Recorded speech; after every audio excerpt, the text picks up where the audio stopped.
Good afternoon, everyone. My name is Skip Hank. I'm the President and CEO of Explorer International. And on behalf of Explorer and Papyrus Software, I want to welcome you to today's broadcast of Best Practices, Consolidating Your Business Communications for an Excellent Customer Experience. Our speaker today is Rob Browne. He's Senior Manager of Project Quality Assurance at Papyrus Software. Rob is joining us from across the pond or in Austria today. Actually, it's getting kind of late over there for you, Rob. But anyway, before we begin, I want to share a few tips with you. As an attendee, you should see an attendee control panel, which can be expanded or collapsed by clicking the plus or minus on the left side of each pane. You can use the question and answer feature to send text questions to me, and I will queue those questions up at the end of the presentation. You can also click the square to toggle the viewer window between full screen and window mode. We are recording the webinar, and you'll receive a link to view along with a copy of the presentation in approximately 3 to 5 business days. Typically, we get it out sooner than that, but worst case, 3 to 5 business days. I would like to note that all data and information provided in this webinar and expressed by the presenter is for informational purposes only. Explorer International makes no representations as to accuracy, completeness, suitability, or validity of any information. Now, please join me in welcoming Rob. Rob, the show is all yours. Thanks very much, Skip, for a very warm welcome. Good afternoon, good morning, good evening. Not sure exactly where you are on the time zone, but a very warm welcome from my side as well. My name is Rob Browne. I work for ISIS Papyrus, and as Skip said, I'd like to talk a little bit today about some of the best practices that we've learned over the years, and these are relating to consolidating your business communications and improving and ensuring an excellent customer experience. So I will jog on through the slides. That's me, Rob Browne. I'm originally from the UK, but I live and work over here in Austria, just outside of Vienna, and I work for ISIS Papyrus, and I'm the Senior Manager of the Project Quality Assurance team. So what that really means is that I get my hands dirty implementing a lot of our CCM projects and ensuring our best practices are adhered to. I've got 20 years. Wow, that number is quite scary to look at in IT project deployment with ISIS Papyrus, and before that at Accenture and Siemens. That was a very long time ago, Siemens. But for the last 10 years, I've been highly focused on CCM, and for the last 7 years in my current role, we've delivered over 50 successful projects. I'm sure it's much higher, that number, but that was just the first initial count that we looked at. That's my building in the background, so that's our office. I'm actually sat in there right now. I'm at the end of that rainbow, just that you see coming from the left-hand side. Yeah, what I'd really like to do today is try to run you through some of the scenarios and some of the experiences we've had over the years in harmonizing platforms, in bringing our customers closer to their digital strategy, and how we can consolidate content and migrate content from existing systems into a digital platform to help you with your digital strategy. This is a picture of the Großglockner, and I hope I pronounced that well for everyone who speaks much better German than I can. But I came across this photo recently, and I thought it was quite appropriate for this particular slide, because when we're thinking about digital transformation and platform harmonization, we often know where the goal is. You know, we can look up into the sky and we can see the top of the mountain, we see where we want to get, and it doesn't seem too far. But the reality is often that you have to travel much further around a twisting, turning course to reach your goal than you would imagine. And this is really true for for many digital transformation projects. A lot of those turns are trying to handle the various different components that you've got in a complex business organization. So your different business units, your IT department, collaboration between these departments, your hardware and architecture and interfaces. All of these things need to be taken into account when transforming your business and focusing on digital strategy. And what a lot of our customers are looking for at the top of that hill is that they're looking for things like greater customer insights and greater customer experiences. They want to empower their business, so they want to empower their employees to provide them with the tool to improve that customer experience as well. So not just, okay, we want to send everything out by email now, and that's going to save us a bit of money, which probably may do, but also we want to allow the creativity from the business to be able to target their customers on the channels that their customers want to be targeted on. And so that's an often strategy, an often key component to what our customers are looking for.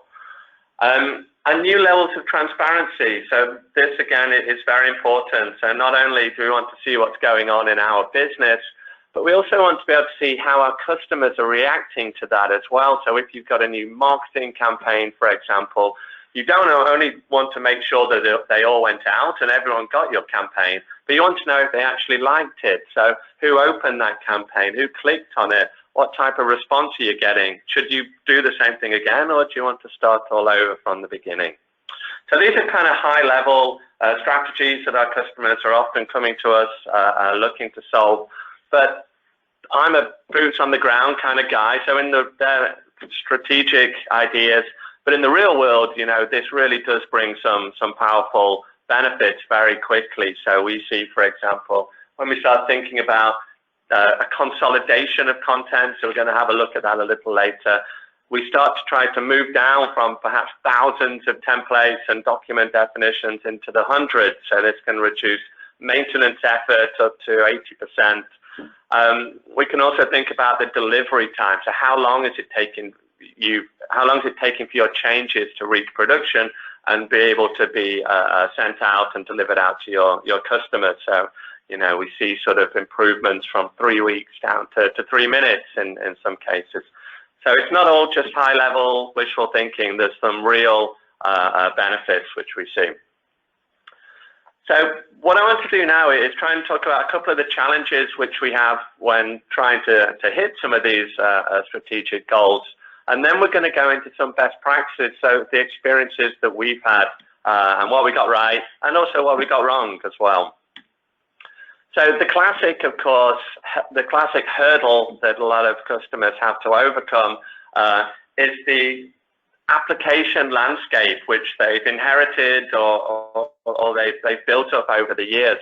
So these disconnected island solutions, or perhaps a fragmented application architecture which, you know, can communicate, but you've often got these hard interfaces between them which are rather fixed and often quite difficult to maintain and update when you want to make changes. And that's really through not anyone's fault. You know, no one's purposely going out to build disconnected systems. It's just the way things grow over time. You know, you have an application 20 years ago which does 95% of what you want, but over the years, as your business changes and you have new products and you have a new customer base, you're trying to expand them and continue to support them, and you start to bring in other applications to support you as well. So this is one of the main hurdles that our customers are seeing, and something that we try to overcome with consolidation. And a bit deeper on that layer is then complexity, particularly when we're talking about documents and for communication, that these documents and the business logic which has been encoded in there, it's very difficult then to lift back up to the appropriate layer. So maybe this is maintained by IT, and perhaps business no longer have much control over that because the complexity of the coding there is beyond anything, or perhaps the people that even built that thing that are no longer around. So we also need to look at this type of complexity, how we can remove that complexity where appropriate and how we can expose the pieces of that design to the right people to give them back control. So moving on to the best practices, I'm really going to try to run through a mini scenario which I come across quite a lot, which is a sort of digital transformation project where we're migrating from an existing system or multiple systems, and we're consolidating where we can, we're reusing where we can, and we're perhaps picking a new architecture as well. So the first step, and it seems super obvious, engage the business. And if I said that to our consultants, they would just look at me and say, yes, Rob, of course, we're doing that right from the first day. But I always mention this because it's easy to get wrong as well. So when planning these projects, you've got stakeholders, you've got people representing the business, you've got people representing IT, you've got people representing management, and all these different components. And we need to make sure that we're getting the right message from the right people and that we're targeting the right solution. So usually a big digital transformation is driven by the business.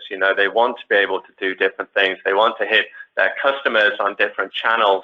So it's the business who are going to be making the money. So it's really important that we know exactly what they want to get from it. And in my experience, we've got this wrong before as well. So in one particular scenario, I'm not sure we got it wrong, but in one particular scenario, we had someone representing the business who told us exactly how that UI should look and how it should behave. And we built it, and just as we were cracking open the champagne, we showed the first prototype to the business, and they came back and told us, well, that's not actually what we want. So the person who was representing them also didn't really know what the end users really did and how they worked. So it wasn't the end of the world, it was just go back and we did several workshops with them, and we got their input and we got their final sign-off, we got their sign-off criteria, and then we went back with another prototype. But it's very easy to go down the different road, and we need to make sure that we know the target, the strategic target of these projects, to make sure that we stay on track. To continue to focus a little bit about the business, one thing we always talk about is empowering the business, and the type of functions that they really need seem to come up time and time again. So the first being control over that content. So as I mentioned before, a lot of businesses feel that they would like access to that content to be able to change it much more freely.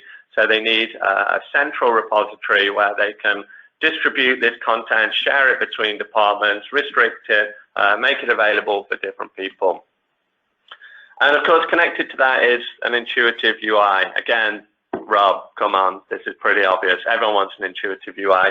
But we've really been spoiled by the smartphone. There's no instructions anymore. All we ever do is download an app, and you just get to use it. You get to know how to use it just by using it. So things are super intuitive. I'm not sure we can expect the same thing in the business application world, but you see that people are leaning towards that. So we need to have an intuitive UI, which is super easy to use, but on the other hand, offers some sophisticated and perhaps complex features. Overview, sign-off, collaboration, still really important, and the business really like to be able to become more involved in this process, So someone's got an idea for a campaign, and the next person then comes up with a design. Someone signs that off, or they need to do revisions. We need the functionality that allows these people to work together, to collaborate together in a single system, rather than just doing this over email and then over the phone and then a little bit in the application. And the same goes for testing as well. So we really want the business or the testing department to be able to sign that up all within a single application. So when you're picking your target application, this is often a key request from the business. Deployment. It's mainly something that's managed by IT up until now, and I'm not talking about the business copying files or installing binaries or downloading patches. What I'm thinking about is the deployment of content changes. So a lot of business now, they don't want a long drawn out change management process. They want the option to ensure that their content is finished and signed off and tested, but then deployed to production on the date that they want to deploy it to production. So again, that's a feature in the tools that comes up time and again with the customers. And finally, delivery. So once we've got everything in production, we also want to have control over those channels as well. So as the business, they often know what channels they want to hit, they want to target their customers on, or maybe they have that already stored in customer data as preferred channel.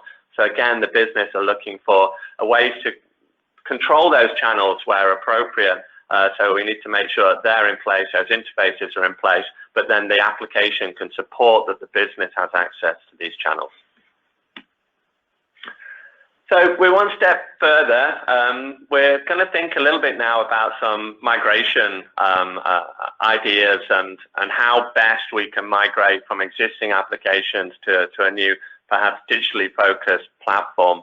The first being the spring clean, and this is my favorite step in some ways, but also one of the hardest, as what it allows us to do is, of course, reduce the scope of the migration. So if you've got 3,000 templates, document templates, if you can reduce that down to the document templates you truly need in your target environment, then you should do. Or perhaps 2,000 of those templates are all 20 years old and haven't been used in 19 years. So this is a really good point to zero in on your scope and make sure you're only migrating exactly what you need. Unfortunately, it's one of the hardest to do as well, because as I mentioned before, sometimes the people that you need who created this stuff are no longer there, or perhaps you don't know where components are even used. So maybe you do in DCF, for example, you've got a module which you're reusing somewhere, but you don't know where it's being reused. So it's difficult to really pick out what you can and can't kick out.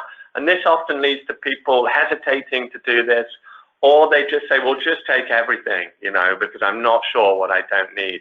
And, when you're talking about 3,000 different templates, then that's a lot of work. And you have to really think about if it's worth taking everything, or if it's better to spend some time now and get that nice and clean. Good. Once we have a better idea of the scope of exactly what it is we want to migrate, we still need to do a bit more analysis before we get down to the fun bit, the more technical pieces. And the question that I get all the time is, Rob, please tell me how long this will take. Or even better, Rob, please tell me how much this will cost. I guess that's the same question. From experience, that's not a question that I'm prepared to answer, right at the beginning of that project over the phone or sat around a table for the first time. So we really do still need to do some form of analysis here.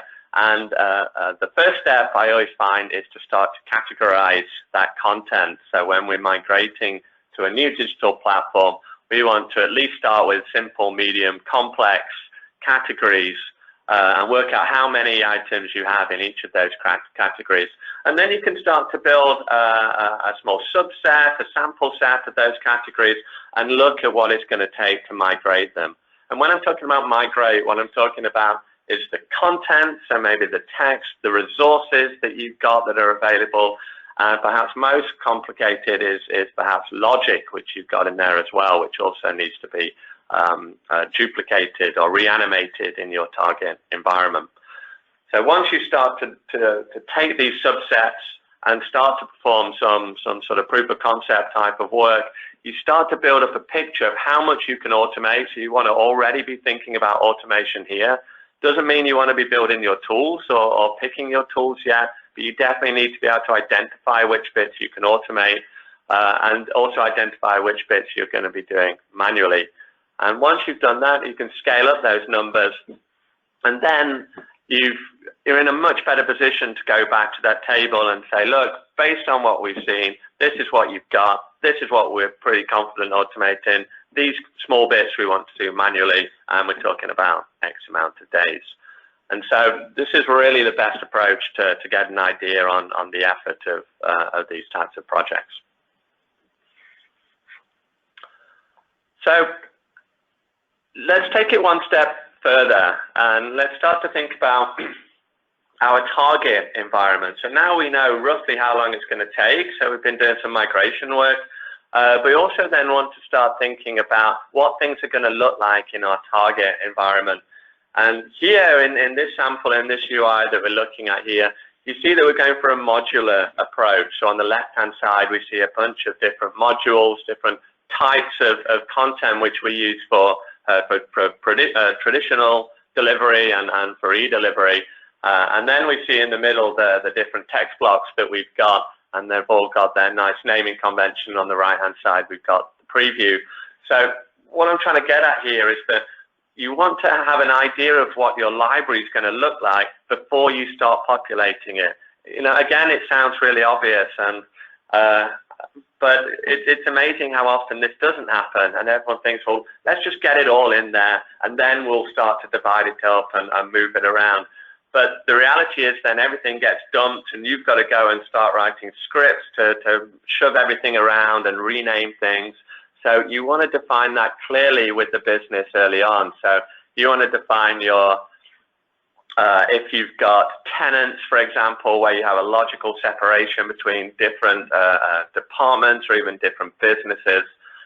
You want to define groupings, naming conventions, still very important. Permissions and sharing, so who can see what, who can't see certain things. So this all needs to be put together. And again, I know I'm going on about the business a bit, but this is a great opportunity again to involve them. So not all projects are agile projects these days, so we do still have a few waterfalls out there, but some of the techniques from agile are definitely really useful, particularly the prototyping. So showing the business all the time, look, this is what we're doing, this is what it's going to look like, this is what your library is going to look like. Is this what you want? Is that what is going to work for you? So moving on from target structures, the automation, of course, is a major step, and I wish I had this key. I wish that key could do something. Unfortunately, there's no magic behind any of these migrations and automating the migration. You have a bunch of tools. So in our world, we have a number of tools which are already prepared for migrating content from one system to another, but that can also be extended as well. So you have to accept that no two implementations are the same, and people have been using this software for a number of years in different ways, and we have to be prepared to extend those tools. But what you want to take away from that is every time you extend it, it's that bit better for the next time and next time. And you find that over the years that you end up extending them less and less. But of course, this is a critical step, and it's also a good time to start taking some decisions about what should be automated and what should be manually migrated. So if you remember, we categorized everything and we tried to work out what we could automate and what should be manually migrated.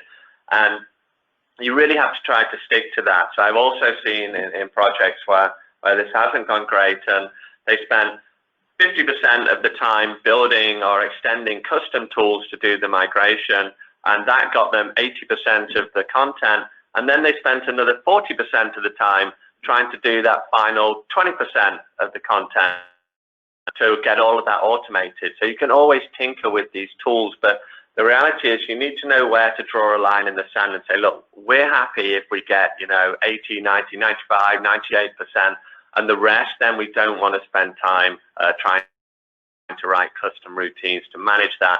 Let's do that manually. Of course, it's on a case-by-case basis. It depends what content it is. It depends what you're looking at. But you have to keep those decisions in mind. Otherwise, you're just going to blow through all your budget really early on, getting all those tools in place, and you've got no time for your testing and for your fixing later on down the line.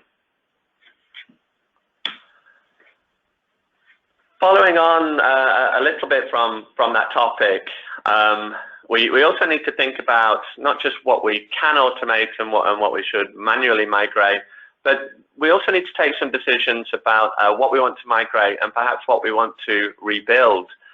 So here we've got a little bit of a code snippet there, so a lot of you will be familiar with that. That's a little bit of DFA, not a particularly complex piece, but I just want to represent that often over a number of years, you end up with very complex applications. You know, they really are applications that that's one definition, perhaps a monolith definition, which then represents 500 different document types in the end. And it works as designed or works as implemented, at least. However, there's often some decisions to be made here as well. So if you come across that, you need to have a look at what the effort's going to be to migrate that. So can your tools really translate and transform that logic, which you've got buried in maybe 2,000, 3,000 lines of code, and transform that in a reliable way for your target source? And perhaps you don't have the people there that even understand a lot of that code anymore. So maybe that was 20 years ago and they're no longer available. So we need to take some tough decisions here as well to try to decide, okay, it does make sense. That's the only place, that's the only documentation we've got of that process. So we have to go back and reverse engineer. Or do we want to think about rebuilding? And potentially then this is also a great opportunity not only to make a clean one and not take over, you know, some of the trash which may have built up in that original definition. You know, it's a great time to maybe validate some of those business rules, and maybe, like I say, it works as implemented, but the reality is that the business wants to operate differently, or it's good for them to take back control. So on the right-hand side, yeah, I know that's in, I think that was in Belgium, this sample, but here's where they've defined, you know, what that, on a quite low level, what their business rules should look like, and how they include content into the document and when to exclude it. So this one was then rebuilt directly rather than automating that process and migrating it, and for less time than we had predicted for the migration. So there's this decision always to be made as well. And I think it's very important early on in the project to keep that open as an option to make sure that, yeah, you're not spending too much time developing these migration and automation routines. Coming back to the content a little bit, so there we're doing some technical pieces, but I now want to talk a little bit about content reuse, so particularly at the document level. So I mentioned some of those strategic wins at the beginning, trying to reduce the amount of effort, the amount of maintenance that we have to do when we've got a huge amount of duplication in the system. So it happens quite a lot that you duplicate a document, and that document has the same address block that 5,000 other documents have, but you duplicate it. And then when you need to change that address block, you're in big trouble because you've got to change it at 5,000 places, and potentially you've got to test 5,000 documents. So we're a big proponent of modularization where it makes sense. And what we're looking at here on the left-hand side are some text blocks, and now we don't see the preview. What we're looking at instead is the used in tab. Excuse me. So now we see that we've created a generic company address block, but we also see where that's used in our document landscape. So when I make a change, I make a single change, and that's propagated down into all these different document definitions. And of course, then you know what you need to test as well. So when you get to your test case, you've already got all the documents there that you need to that you want to take a look at. So this is the same, obviously, for various other different components as well. So the text block is a classic example. But it's the same for any layouts that you've created, interfaces that you've created, variable groups, as we see here. So you can really reduce the amount of content that you've got. And as I said at the beginning, we've seen really some improvements of customers with thousands of documents, which have been reduced down to a couple of hundred, just because they had so much duplication throughout that whole system. It's just become unmanageable. The next point is then, how do we do that over multiple channels? So, of course, when I'm talking about different channels, I mean different output channels. So again, we still want to use that same concept of reusability. So on the left-hand side now, we can see a document definition, but you can see 4 different tabs there. I've got my document, I've got my web, I've got my email, and I think that's my SMS text definition on the right there. So you should try to target a tool which then allows you not only to share and reuse content over documents, but also over channels as well. So that means when I create my greeting in the text, I can use that for both my PDF and my printed version, but I can also use the same greeting then for my email version. And when I make a change, then that's propagated over not only multiple documents, but over multiple channels. So again, you're reducing the amount of effort that you need. And that's what we see on the right-hand side, actually, that document content tab. That's actually all the building blocks which we used originally in my print version. I've just exposed them, so those modules are then available to be reused in my email version. But we'll come back to that a little later for the multiple channels. The next thing I wanted to talk a little bit about is how we get the best out of the new channels which we want to activate. So of course we're all familiar with multi-channel delivery, I guess, so there's no surprises on this slide really, but it's never really a great approach to say, okay, well, let's just expose everything, let's try to connect to all of them, and then we'll work out which ones we really want to target with a bit of trial and error. Because they, of course, come with many advantages. Each of them have different advantages, but there's also consequences to opening those channels as well. So it's really important at the beginning to kind of understand what it is you want to get from that channel. So that's really, again, for the business to help you here to try to understand, okay, I want to start emailing all my statements. Yeah, it's costing me too much to print them all, and my customers aren't opening them anyway. So let's start emailing them. However, then you have to start thinking of some of the consequences of doing that. It's not just opening that channel. You need to start thinking about, for example, what happens when an email bounces, or what happens when they try to respond to that email. So we really got to explore those channels and look at that full use case, hopefully with someone with some experience using those channels for business communication. That they can run through those different scenarios and make it clear the consequences of using these different channels, that you plan properly before really exposing yourself and then perhaps running into trouble once you're actually using those channels in production. To stick to that theme a little bit, I want to drill down a bit further and have a think about the email channel, for example. So another of those consequences which I mentioned is you've got to ensure that your data is really ready for these channels. And everyone seems to think that they are, and everyone thinks, well, we got the email address, when they signed up 5 years ago, 10 years ago, so we can just use that as our target.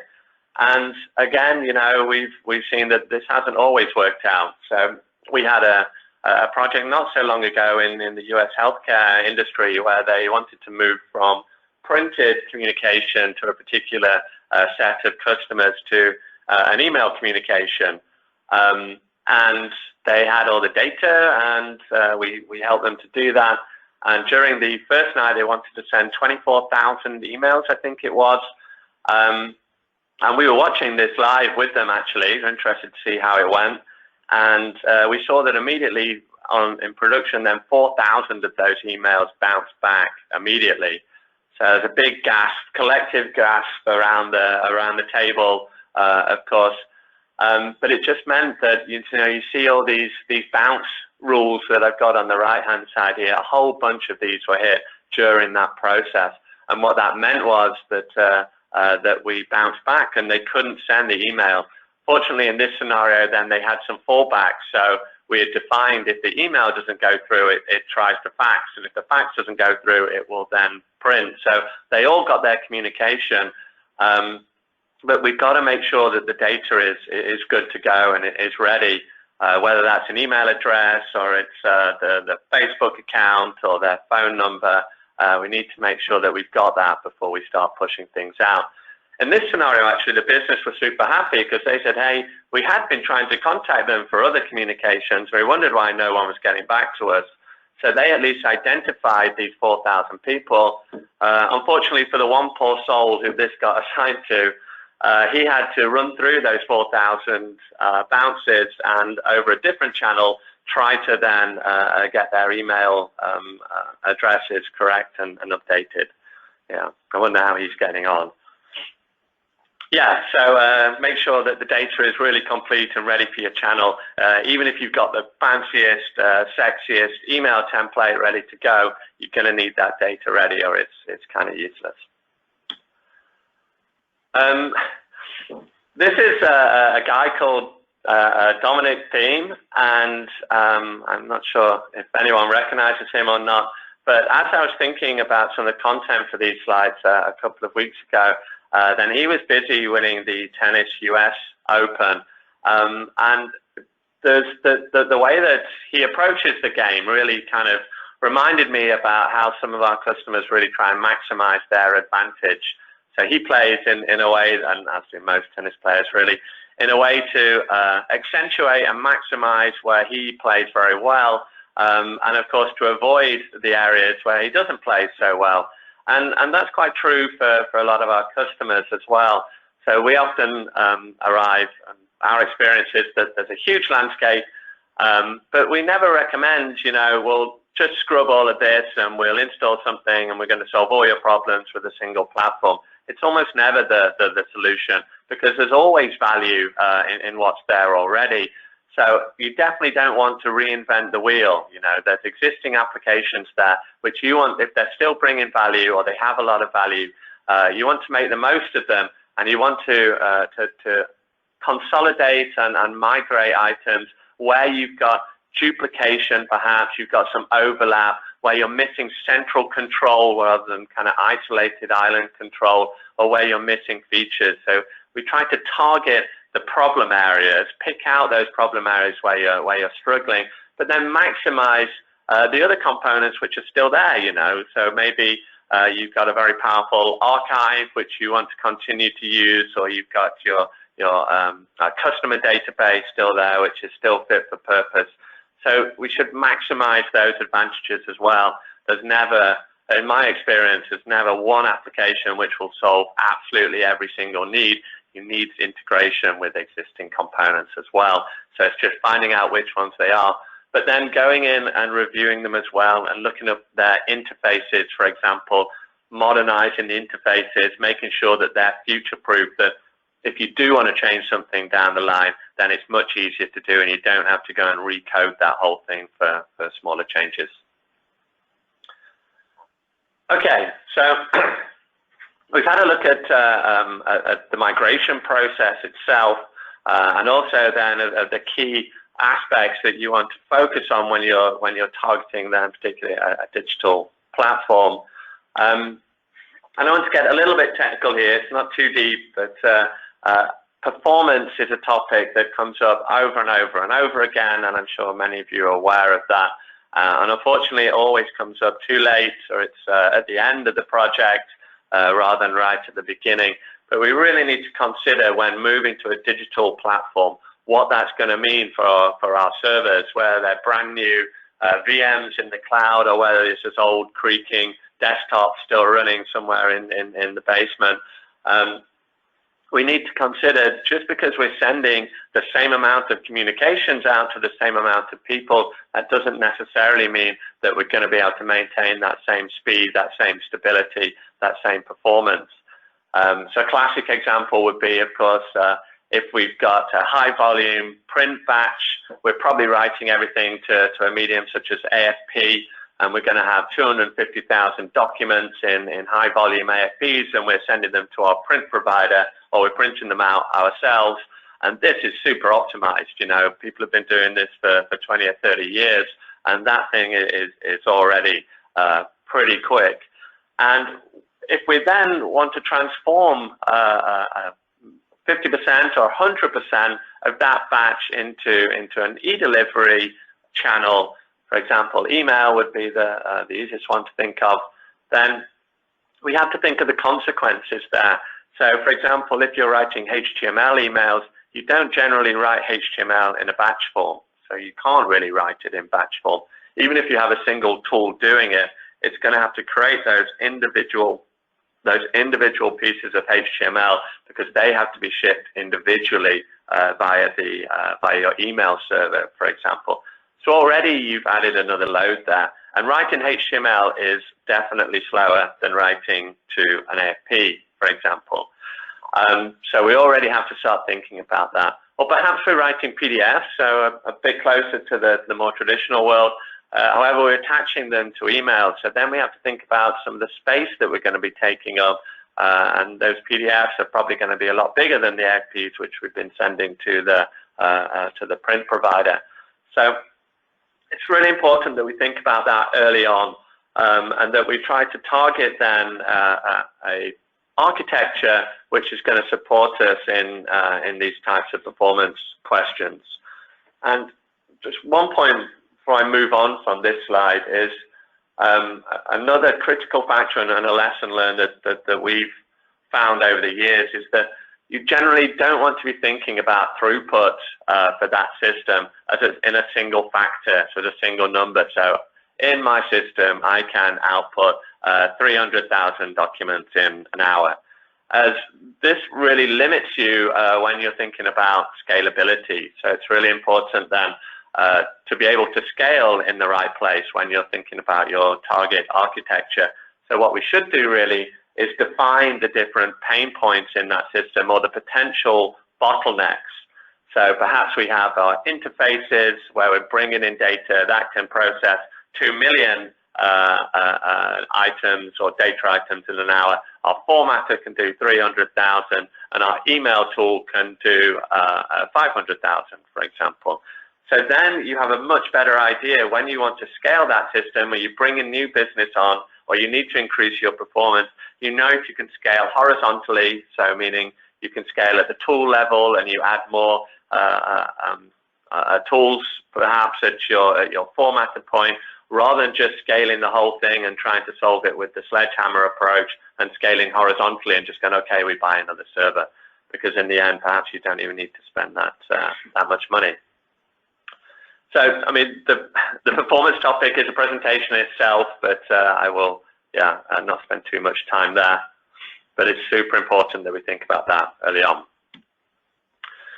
This is the last technical slide, I promise. So, but I did just want to have a quick look at this one.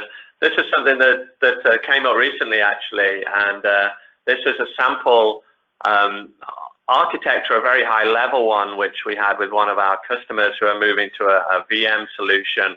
And for them, it was really important to understand not really where the components go, but how their backup and how their disaster recovery is going to work. This was a major problem for them, and they have very strict SLAs about the amount of downtime they're allowed to have and how long it's going to take to recover in disaster situations. And this, again, is something that we really need to think very early on when you're thinking about perhaps a different architecture than the one that you've got right now. And our experience is really that, you know, there's no one solution to disaster recovery and backup and active-passive type approach to recovering when something's gone wrong. But it's usually best to look at what options you've got and combine them. So often tools which you have running already, they often have their own functionality. Perhaps in our scenario here, we've got a Papyrus level, we're doing a hot backup. So that means if that VM2 goes down in production, the VM3 can continue with exactly the same data because we're writing those that data at those two different positions. So this is part of their solution. However, the other part of their solution is that they've got the VMs and they've got the snapshots that are being taken often, and that's going to manage their true disaster when everything is completely burnt out, for example. They're going to redeploy those snapshots, and they've got a very short window that they need to do it. So my point being here, once you start to get to these types of questions, try not to put all your eggs in one basket, and try and have a look at the different possibilities that perhaps the tools are offering and the architecture itself is offering, and combine them to try to hit your SLAs and hit your requirements at this level. this is an exercise that we perform quite a lot. I think that most people will be very familiar with that as well. So this is really how we help our customers to make these types of decisions. In this case, I'm thinking about selecting a cloud architecture. That's just a very small list of immediate strengths, weaknesses, opportunities, and threats that I came up with. But this is a really useful tool to help those discussions along. And even if you have your own preference, it's really up to the customers to decide how they want to approach this, and planning out and showing the different options and highlighting what's good and what's bad really helps them to take control of that decision and not feel forced down one particular road or the other just because a particular vendor may have a certain preference. Okay, so I ran through the majority of those best practices. Of course, we've got millions of these which we have written down, but I just wanted to pick out the ones that I thought were most appropriate for today. There's one more slide I did want to show though, just before we get onto the Q&A, and this is kind of our approach to the next step. So we've talked about multi-channel there a lot, but of course people are talking about omni-channel, and some people talk about it very well, and other people, it's just a buzzword.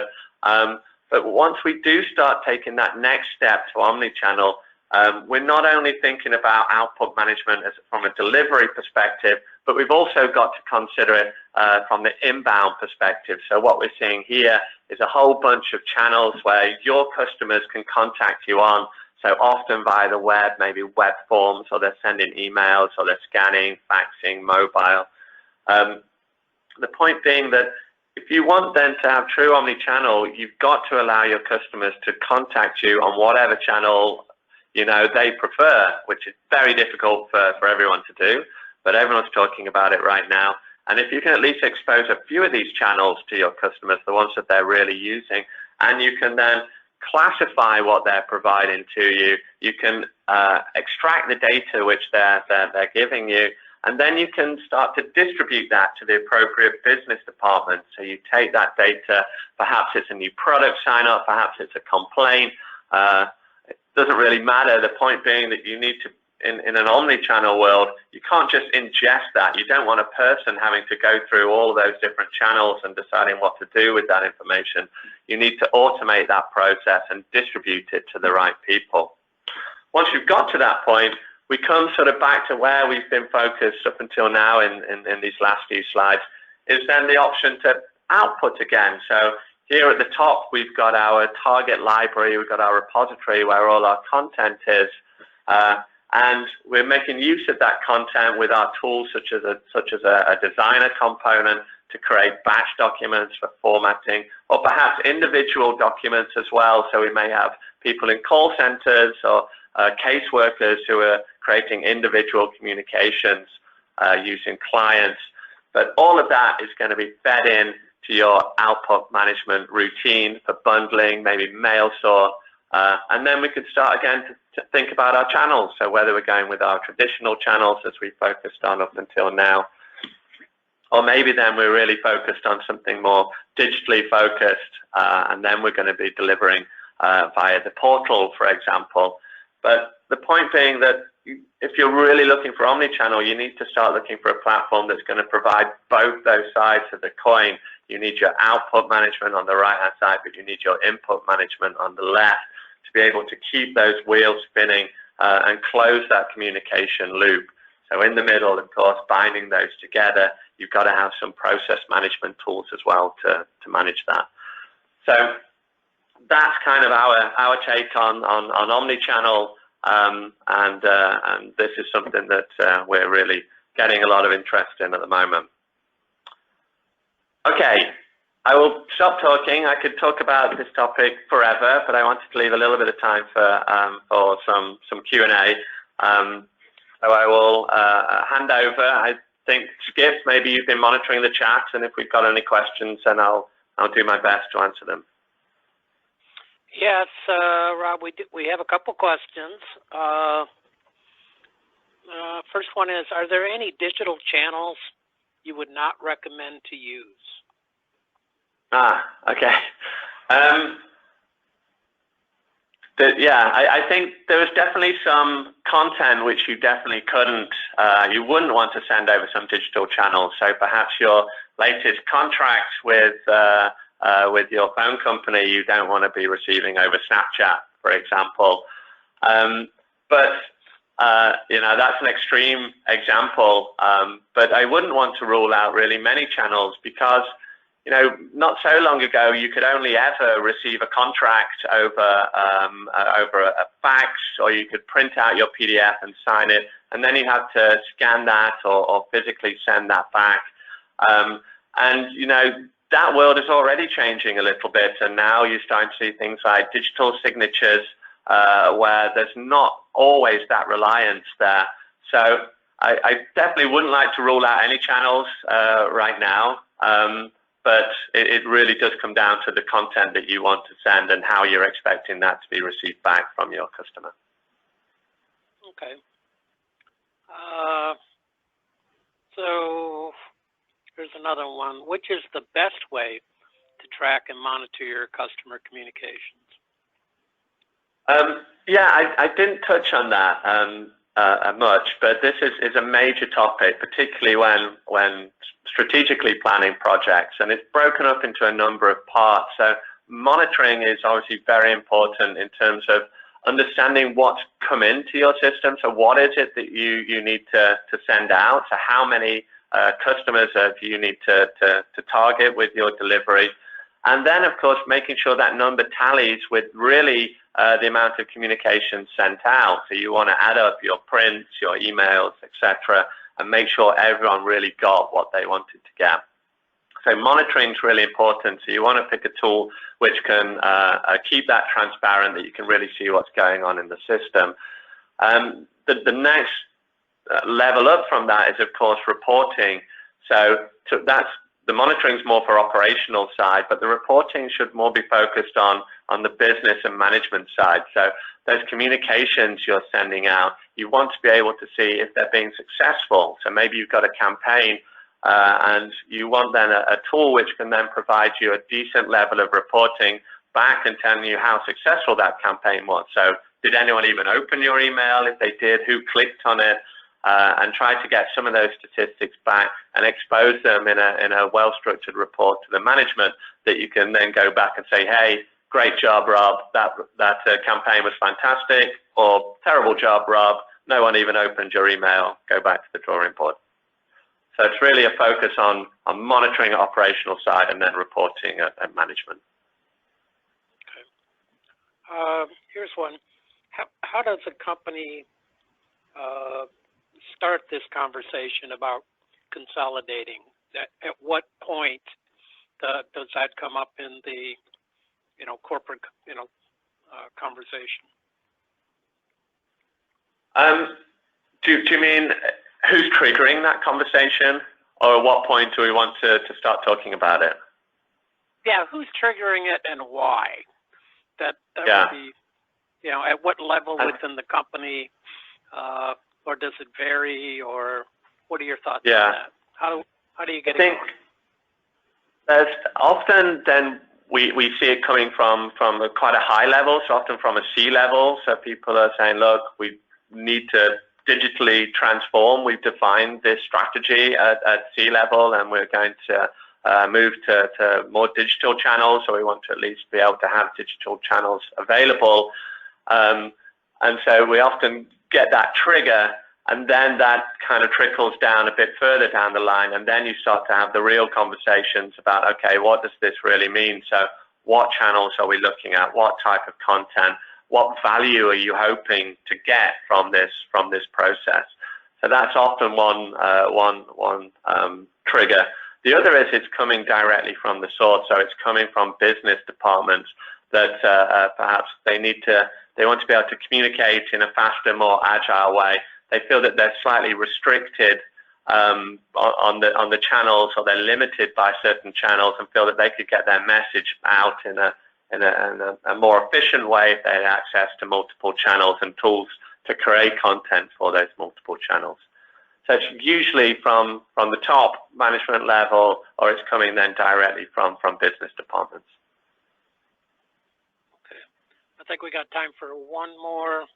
You touched on this, but this question is, how can you decide which document type is appropriate for which channel? Yeah, I mentioned it a little, but it is difficult to decide, and that's a question that we get a lot from our customers as well. And again, it can come down to things like legal requirements. So, you know, if it's a credit card form that they have to fill out, then that has to be signed by them, and it can only be faxed or delivered back. And of course, then you know your two channels that are available. For other types of content, it's become more fluid. So perhaps the large statements that we used to get from the banks, of course, then some people do prefer still to get that as a document, as a hard copy, but lots of people are now looking for that on an e-delivery channel as well. So I think it's hard to really categorize all of them into particular channels, because it depends on your business. But I think you have to look at what is it that you're trying to do with that document? What's the purpose of that document? Is there a benefit of having a physical copy? So this is one side of it. And the other is, of course, customer preference. So you're not driving everything from the business yourself and just picking these channels. If you do offer multiple channels, then you want to know what your customer's preferred channel is as well.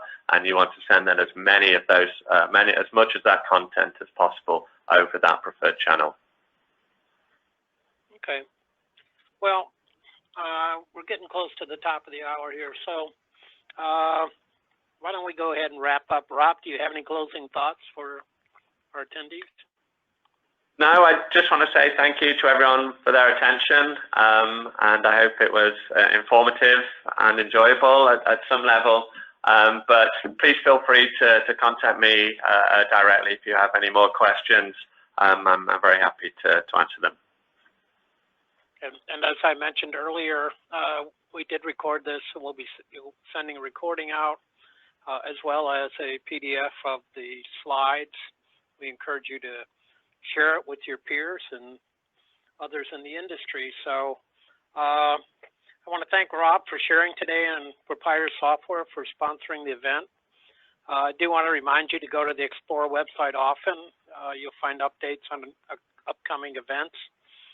Explorer 20, which has gone virtual, is in less than 2 weeks. The virtual event spans 4 days, features 40 educational sessions covering 4 key areas of focus.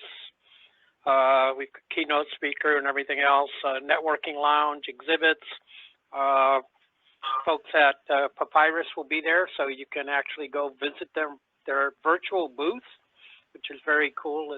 The graphics are very different on this, and you can either chat with them, you can talk with them via audio or video. And ISIS was kind enough to extend to anybody listening today that wants to register for the event. If you go to explore.org/Explorer20 and you use the promo code GUEST, P-A-P-Y, that's G-U-E-S-T, P-A-P-Y, you can attend the conference for free, courtesy of our friends at Papyrus. So thank you for that. With that, we'll call it a day, and talk to you later. Thank you all, and we'll now disconnect.